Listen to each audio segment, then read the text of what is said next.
That's enough of that. Cut the music.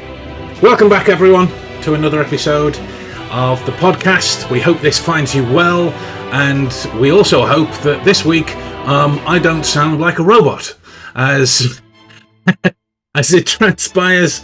What happened last time is my noise cancelling, cut out all of the background noise application, had decided to put on an upgrade and convert my accent to some kind of homogenized American weird thing, even though it said in the app that it was trying to convert my accent to Indian. That could have been that could have gone horribly wrong very quickly, and it made me look like I was trying to do some poor man's Apu impression from The Simpsons. Anyway, enough said. I'm back to my normal robust voice this week. Bob, how are you? How's your week been? How's life? Oh, it's good. And I must admit, on that last podcast, I thought maybe you'd had one of those things where people go to sleep and wake up speaking completely different that you hear about. But yeah, no, life's good. Sort of Christmas is finally firmly behind us, and we're looking forward to next year, and I've got a few events I'm planning for. Amazing. So life's busy. Amazing. That's always good to hear. Now, on with today's festivities. If you tried to listen to the stream in the group, we didn't put it out as an official podcast for obvious reasons. It would have been a challenge and close to impossible to listen to. So we're coming back to the discussion that we had last time, but using different data points, different things to focus on. So if you missed that one, here's what it is in a nutshell. There is a growing number of cult-like behaviours. Now, immediately, as soon as we say that word, your minds will very likely go to, well, it's this group, or this group, or they must be on about this group, or this group, or this group. That is your own particular preferences for whatever particular group of individuals you like or don't. The thing that we're focusing on here is the behavioural intelligence behind it, is the behaviour communication that sits underneath some of these things, so that we can start to look at it and pull it apart. Because the one thing that connects all of this, and there are a few, but the one thing that connects all of this behaviour, and indeed humans in general, is the bias that sits in the experience of whatever it is that you believe is happening. So the more data points you have to pull apart maybe some idea that you have or that you're critiquing in other people, the better positioned you will be to try and see it with as much clarity as one is able to do in a particular situation. So we're looking at, first of all, this notion of moral transgressions as identity anchors.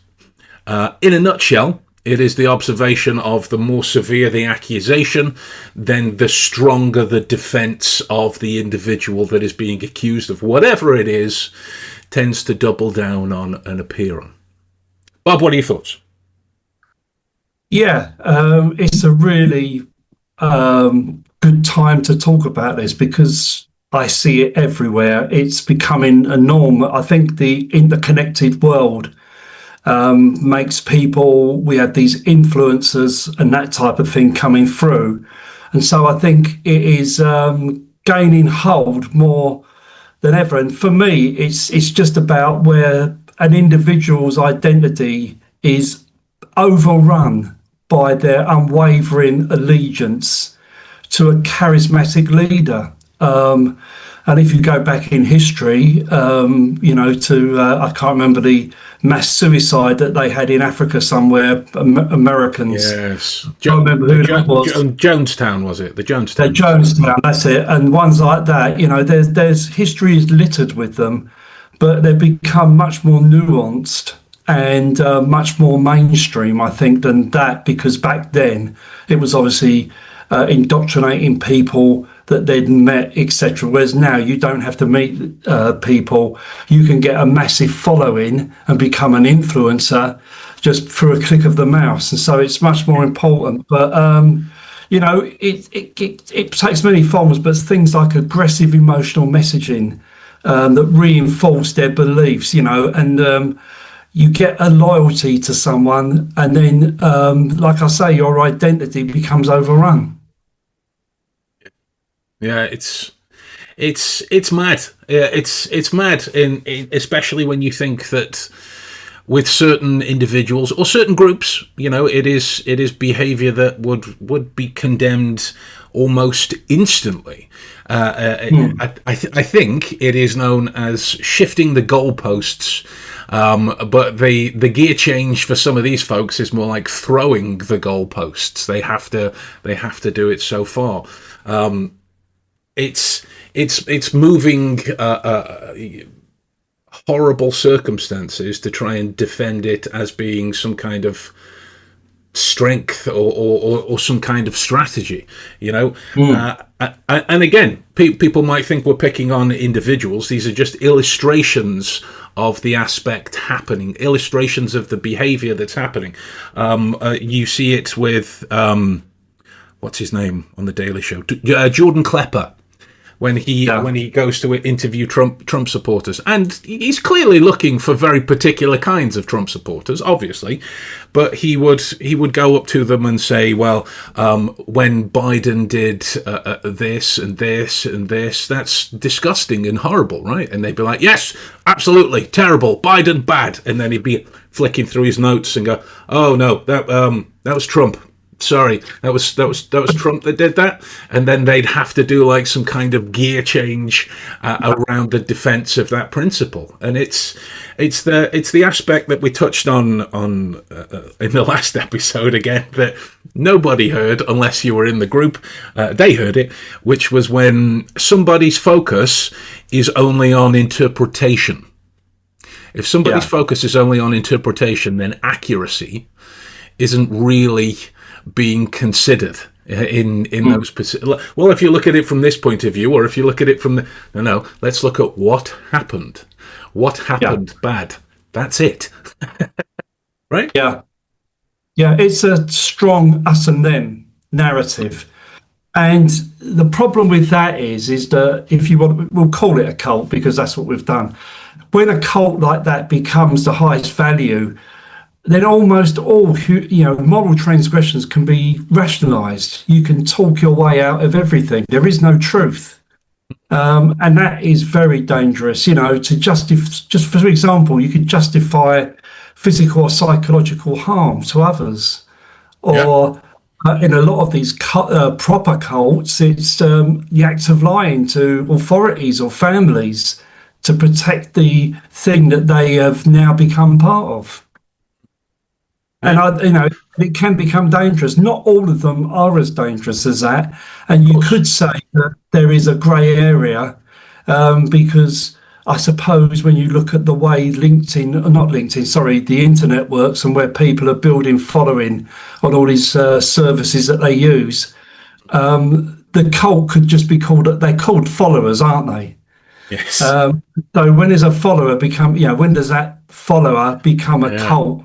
Because there are loads of people who have that sort of following and make quite a lot of money from it, and it's used just as that. But even with those ones that I've watched, they are exploiting people and it's not physical harm. It might be it's psychological harm in a way, because they're narrowing their point of view of the world. A good example of that, and this is just my bias, is the behaviour panel, because it's the area I work in, where they turn speculative narratives into moral judgments on people. And I think that's bad. They're self-professed experts, and they use that authority position to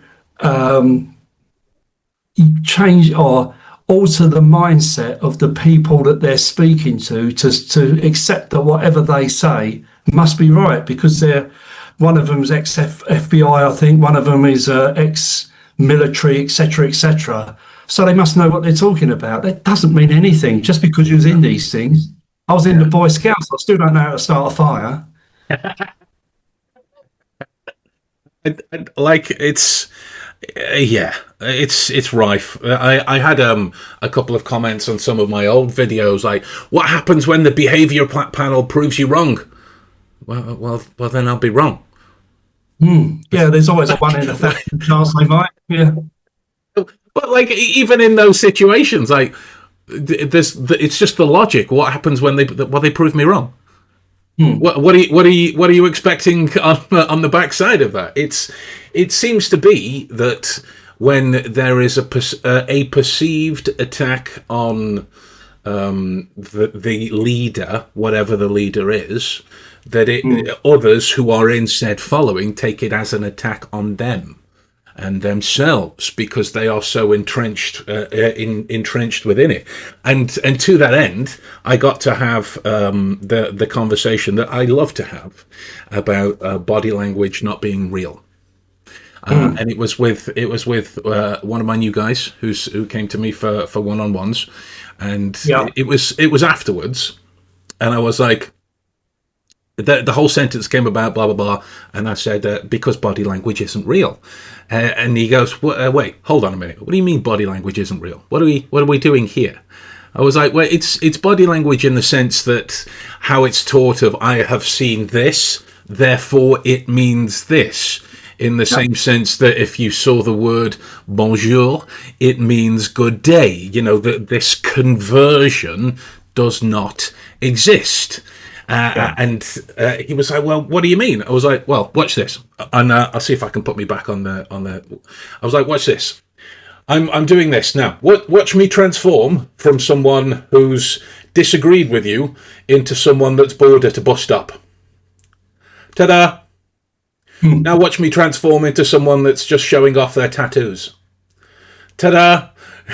Now watch me transform into somebody that is a little bit shy about how much weight they put on and they're trying to hide their stomach. Ta-da! Like, I didn't move. The contexts around it changed for the explanation. So what it leads to, if you were being as close to truthful as you could be, is going, well, it could be this, but it also could be this, it could be this, it could be this, and could be this, which isn't as, intellectually sexy as I have seen them move their eyebrows, therefore it means they are withholding information. There is an intellectual sex appeal to that. It's just not honest, right? Yeah. It's not honest. So if you were making a I don't know, like a movie trailer or a TV show, keep going. You're onto a winner. You need that kind of stuff. But in the really real world, it doesn't work that way.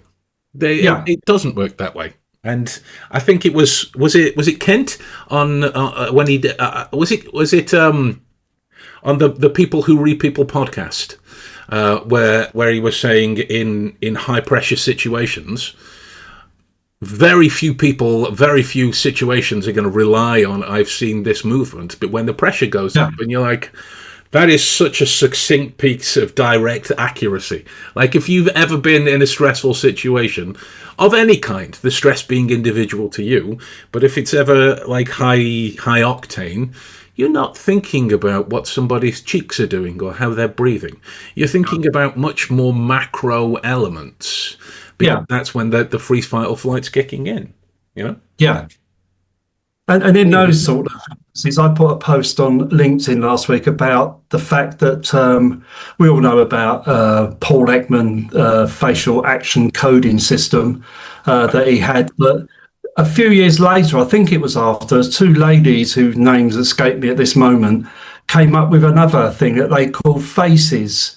And it did away with all of this, you've got to look at this muscle and this muscle and this muscle mean this. And all they said is, all you really need to think about is this positive or negative that you're seeing in front of you? And when we're doing analysis as professionals that we are, that's the sort of thing we look for. It's not about, does this mean this person's angry or whatever? All we want to know is the change, and is the change gone from this to this, or is it gone from positive to negative, or did it always start as a slightly negative conversation, and now the person's softening to me? And that is valence, isn't it? Is what they call it. 100%. And it's very, very closely linked to amygdala activity. And this fact that everything is emotional, it isn't. Everything has got feelings, but are we? It's the difference between rapport. And everyone says, "Oh, you've got to get empathy with something." Well, you try and get empathy with a businessman who doesn't want you in their room with them. You're never going to get empathy with them, but you may be able to get rapport with them. And it's all these things, isn't it? Which is going off the subject a little bit, but it's with these behaviour panel in particular, they're always looking for guilt. They're always looking for deception. They're always looking for manipulation. And it could be said if you want to look at it in a very biased way, that's exactly what they're doing. That's exactly what they're doing themselves to sell what they're doing. But they use, in particular, those use very scientific terms very loosely to try and justify their behaviour, which are used in a very sort of surface level. Things like baseline behaviour is the key word now, isn't it? Leakage, indicators, and they try to and they're trying to invoke a feeling, but because of this cult-like behaviour, people latch onto that. Oh well, he's saying all the words, so it must be. If he puts all the words in the right order, it must make a sentence, and that sentence must be true. But it's not. It's and that's what they do in particular. The thing that I would say, and I got it written down because I said it earlier. They treat uncertainty as moral truth, and it's not. No. It's not truth, because we all know, anyone who operates in that field of work knows that you cannot be certain. You can give your thoughts to it, and in real life situations, that's like if you're the police officer stopping someone, if you're the man making a business deal, that's what we rely on to help us try and make decisions. And all we do as work is try to help them make better decisions. And it's so far away from what they're doing, but it's not just confined to them. I'm not having a go at them, just using them as an example. Well, I am having a go at them, but that's another thing. But you look at other areas. You look at someone like, let's say, for instance, Andrew Tate, and about that is a cultish following that he has. Now he's not going to go against Andrew Tate, but use him as an example of how you've got charismatic. I don't find him charismatic, but obviously a lot of people do. He's got a very loyal base. You could tell them the sky was blue and they'd say it wasn't if he told them it wasn't. And he uses that us and them narrative, doesn't he? Very strongly. Yeah, all the time. And it's a danger, because he now looks like he's trying to get into politics. Oh, God. Oh, God. God save us. Odin save us. Someone save us. Yeah, and he's doing that thing of normalising extreme behaviour, misogyny in his case, as realism, which is not. No. But I hope it's not. Well, yeah. I mean, okay, right. Before I do my view on Andrew Tate, and there are people go, well, why should anyone care about your view? That's what we're saying. That's what we're saying. Right? Yeah. That's the point of it. If it is that somebody has mentioned an opinion that's even marginally contradictory to your own, and your rebuttal, or the rebuttals of people you are observing, is only about escalation of whatever emotional feeling or salience or valence is being worked with, escalation is the only key. They are involved in this kind of cult-like behavior because they won't hear it. They won't hear it. These kind of open discussions, just as a quick side note, in our community, we have these little get-togethers on a Friday, where we just hang out and talk about all of this kind of stuff. And religion was brought up, the ultimate in polarizing topics. And there was this, one guy's giving their opinion, one guy's giving their opinion, one guy's giving their opinion. And I was like, look, I'm not religious at all, in any way, shape or form. But I have really close Christian friends. I have really close spiritual friends and Muslim friends, and because their particular belief is fascinating enough that we can have a great conversation about it, and they are open to questions about why they do what they do and why they think what they think. And, you know, religion isn't just this all-seeing, all-knowing, like there's holes in their belief structure, but they've rationalized and ratified that negative. You know, finding that kind of stuff out, those kind of conversations is where the opposite of this cultesque behavior is going to be seen. Now, when it comes to Mr. Tate, he seems to be the epitome of an angry customer services phone call, where, you know, if you're the customer services agent and Andrew Tate's on the other line, and you give him news that, you know, he doesn't like, maybe he can't have his money back, or the product's out of stock, or whatever it is in this hypothetical I'm making up as we go. And he then asks why, you give him the information. So he then says his original point just louder. And then he says it louder. But it seems to be with Andrew Tate, he's just saying the same things louder and quicker. They're not any more emphatic by default. Just because somebody wears sunglasses inside does not charisma make. You know, wow. And then people will go, well, you know, he's so clever. Okay, cool. Why? Well, look at how good he is at chess. Okay, well, you know what being really good at chess means? I'll go, no, it means he's really good at chess. Exactly. That's it. That's it. There's around chess, people have thought, you know, oh, they must be great tacticians, and, you know, anything else that seems to be connected, masters of manipulation by default. Well, no, they might have that as well. But being good at chess just makes them good at chess. Yeah. You know, until someone comes along that's better than them at chess. Exactly. But then that's what these people do. They put themselves, they're unimpeachable. They're not, you know, they're sort of unimpeachable, shall I say. They're the highest of the highs. That's how they promote themselves. And they play on that thing, don't they? That basic human thing, because we all want to know. We don't like ambiguity or not knowing, and they play on that. So being by an expert, or like the behaviour panel, or a expert, I suppose, in his own way, influence, or whatever you want to call him, Andrew Tate, they offer simple, confident explanations for things, don't they?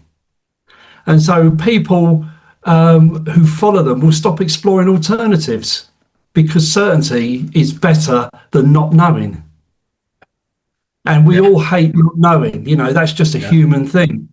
You know, I the other night, Newcastle were playing in a Champions League, and I couldn't get it because it's very expensive and whatever, so I didn't get it. And so I tried to resist looking at the football scores, and I find it really hard, because we want the know, don't we? We need to. And that instant gratification, which is what a lot of these people play on through the instant availability of information, is there with the internet. And so I ended up, it overcame me, and I had to look. And that in a nutshell is what they're playing on. Yeah, that thing we need to know. We need to feel, because it makes us feel safe. It's a basic human condition that we've taken down through the ages with us. We want to be safe, and we want to be secure, and that equates to knowing. We want to know, because safety and security comes through knowing.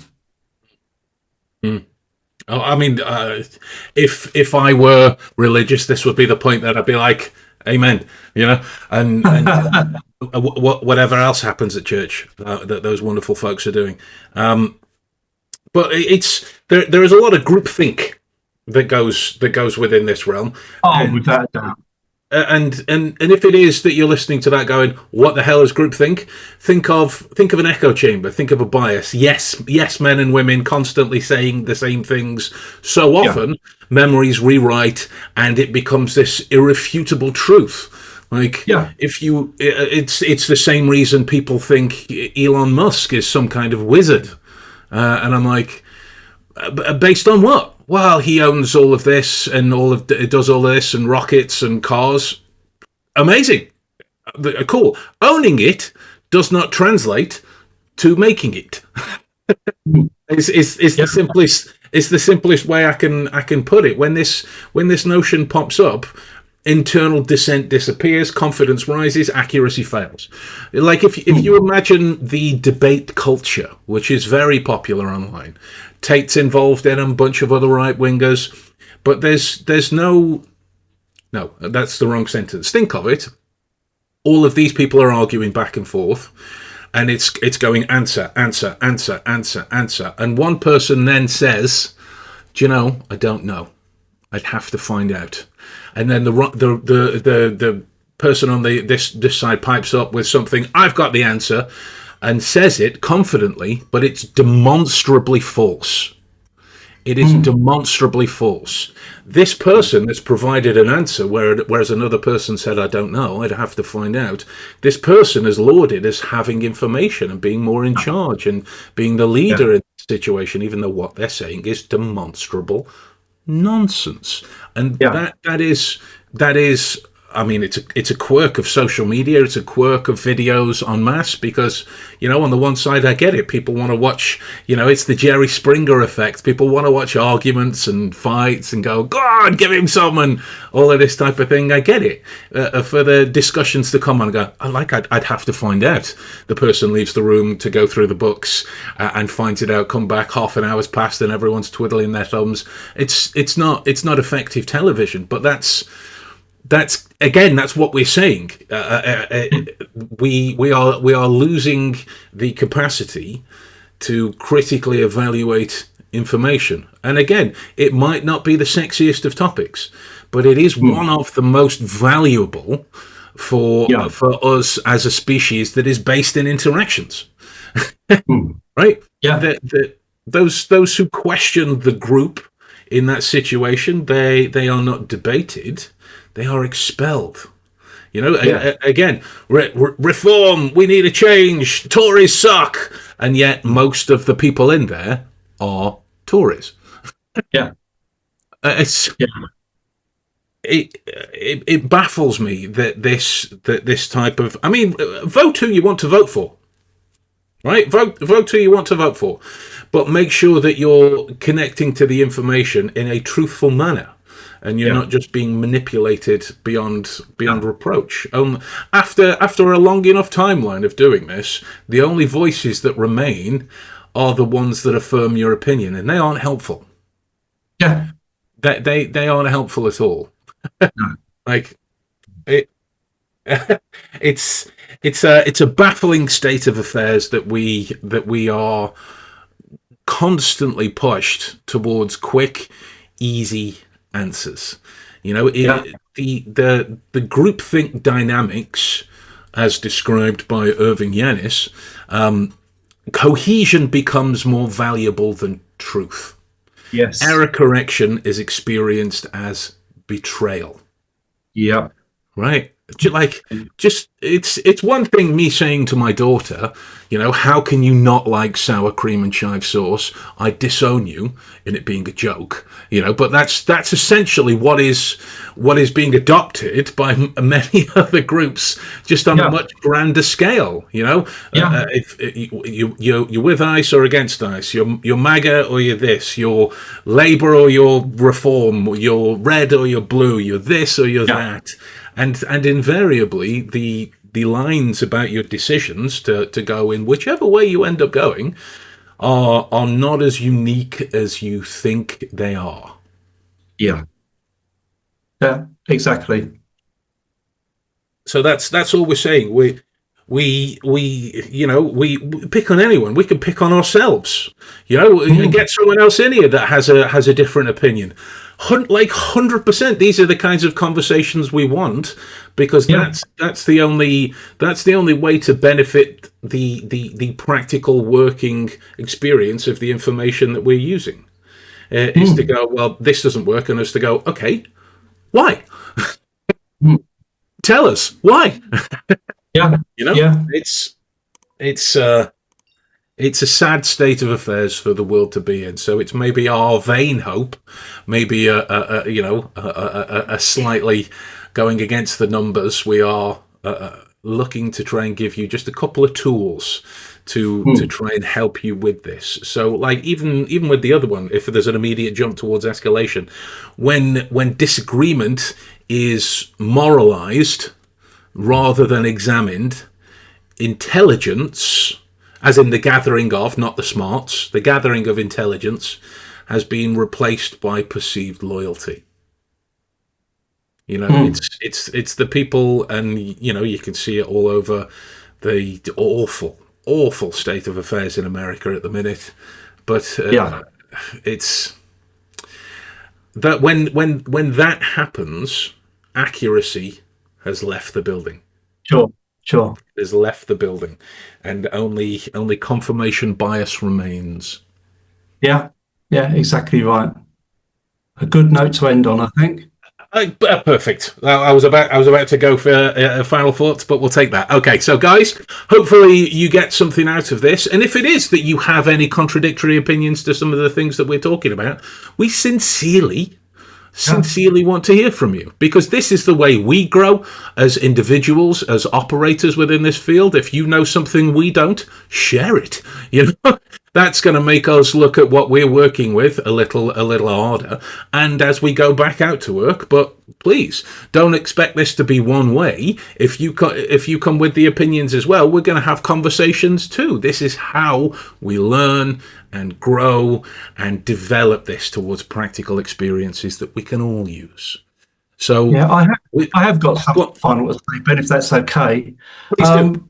Just because it means a lot to me is just remember, exploiting others isn't smart. Ethics are not obstacles that you have to overcome. And finally, compassion is not a weakness. In fact, it's the complete opposite. There's no defense to kindness, so try and be kind to people and see the results you get. Amazing. With that in mind, if you wanted to be kind to us, you can subscribe to the podcast. But if you don't, and you just want to listen in the background, then please do that as well. All right, guys, we're going to love you and leave you, and we'll see you next week for another one. Take it easy.